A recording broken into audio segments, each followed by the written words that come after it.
Welcome to One Man's Tracks, the second-hand music channel, and today I'm celebrating a major YouTube milestone, a personal year-end goal for this channel, and I got there. It's 420 subscribers! It's arbitrary, I know, but I'm proud of it, and I'm happy to see this channel continue to slowly gain a little bit of traction. I don't know, I'm happy to keep doing it, and I figured there's really no better band to celebrate the 420 special to ease us into this new year than Morcheeba. Forming in London in 1994 when Kent-born electronic music-making brothers Paul and Ross Godfrey met up with young fashion designer and vocalist Sky Edwards. Combining Sky's voice with Ross's guitar and Paul's production, they would rapidly gain interest, riding the new trip-hop wave. Signing to China Records in '95 and beginning to work on recording and releasing that inviting down-tempo debut. Morcheeba's Who Can You Trust that came out in April of 1996. Quickly becoming aware of just how much they'd be touring following this release, during the build-up to it, the Godfrey brothers sat down with half a speed pill and a bottle of vodka and pretty much wrote the entire follow-up in just one night, waking up the next morning with basically the structure of their sophomore record finished and just sending it off to Sky to sweeten up. During those years following its release, they certainly did get quite busy between going in debt, touring the States, and producing a record for David Byrne, as well as continuing to hook up with many other talented artists and musicians to continue evolving their sound, collaborating with string producers Steve Bentley-Klein. They got a couple DJs to come in, do some scratch work, got First Rate and Swamp in there, as well as New Kingdom's No Sage to come in and do a little rapping, and many, many more. All helping to broaden their sound and bring Morcheeba's groovy, soothing essence to even more ears with this.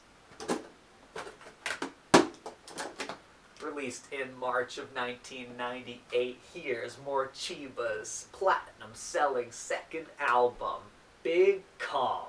A magnificent musical exercise in letting life roll off you for 12 intricately assembled, well-sequenced, laid-back tunes.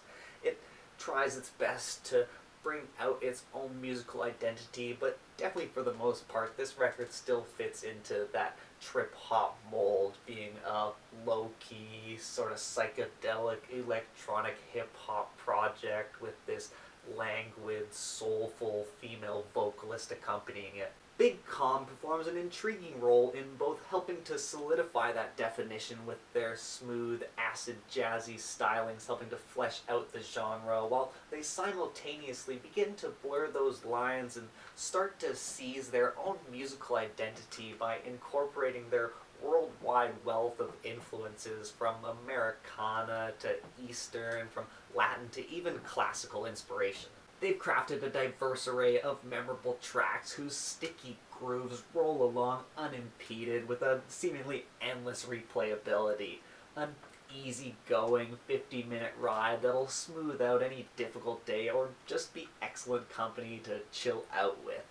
Big Calm provides an avenue for recentering and a space for some much-needed reflection. And I don't know if there's any better way to set that tone than they do here with the brilliant, soul-searching opener called The Sea. Possibly Morcheeba's most enduring track, The Sea's clear, carefree outlook harnesses that laid-back simplicity of spending a sunny day on the coast, with Sky's vocals sounding more comfortable than ever. I'm tempted to just drop anchor right away before even leaving the bay to just sit back and continue to bask in this track's easygoing beauty. For better or for worse, we can't stop time and the inevitable change that comes with it, so let's drone on over to the following shoulder holster that confronts the fear and paranoia that comes with the new, and I feel like it's delivered in probably the nicest possible way here. Your eased in with these matter-of-fact verses, slowly getting busier while you approach that pretty straightforward assessment of a chorus. Aren't we always looking over our shoulders? Aren't you always getting scared of the future? Time for this record's highest charting single. It's part of the process. The band continues to present the listeners with these universal sentiments like the desire to shine, be seen in a world that feels all stacked against them. This cynical, methodical piece manages in one breath to say we're all in this together, and also we're all going to keep trying to drag each other down in a misguided effort to be on top. The guitar fiddle tonality here is so familiar. It reminds me a lot of songs like Sonny Rhodes' Ballad of Serenity, as well as the Tea Party's Sun's Going Down. Morcheeba have done well over the years to maintain their careers, thanks in large part due to licensing agreements with film and advertisements. The next song on the album, Blindfold, was one such song that was intended to be written for a film, but just didn't make the cut or wasn't finished in time. It thematically doesn't quite fit in with the previous tracks, but the way they've managed to mix in this cinematic nature here into the rest of the album is quite nice. I think it fits in well and just adds in another cheeky, catchy chorus to boot.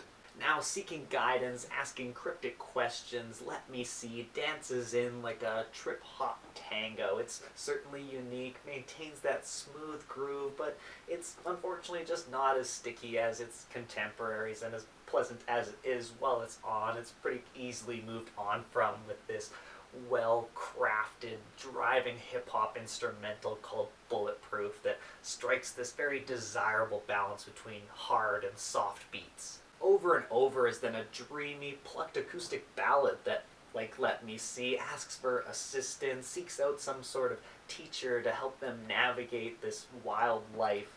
Its open atmosphere paired with its repetitive chorus lends it this sort of bottomless quality. Following the album's calmest cut, things start heating back up with Friction. Its loungy reggaeton vibes bubble up, complemented so well with an excellent groovy horn section and Spikey-T's nice chatting appearances, second one on the record here. It does so well to fill out the atmosphere on this low-key banger that, for me, is a personal highlight. We then get a second, shorter, dronier instrumental titled Digging a Watery Grave that transitions us well from Friction into Fear and Love, this orchestral piece that once again points out a complicated truth. It's the battle between love and fear and this tug of war, this push and pull. It's beautifully told, but also sort of reminiscent of Natasha Bedingfield's delivery. It's kind of like a trip-hoppy Unwritten before Unwritten was ever written. Ending with another highlight, they finish strong with the title track, Big Calm. It's the longest track on the album, and Nozaj comes in and raps over this driven yet still spaced out breakbeat. It's a beautiful, weightless sensation. You're sent beyond the atmosphere, just floating free.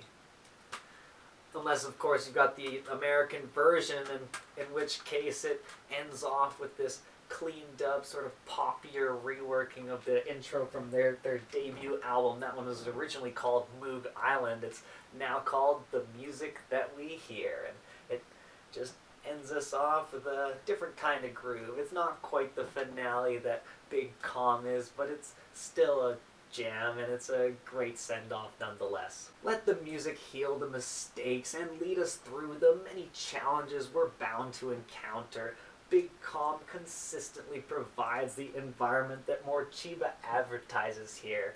A thoughtful escape through groovy instrumentals paired with the effortless serenity of Sky Edwards' vocals, leaving me feeling a little lighter, a little more carefree, but never in an unrealistic or cheesy way.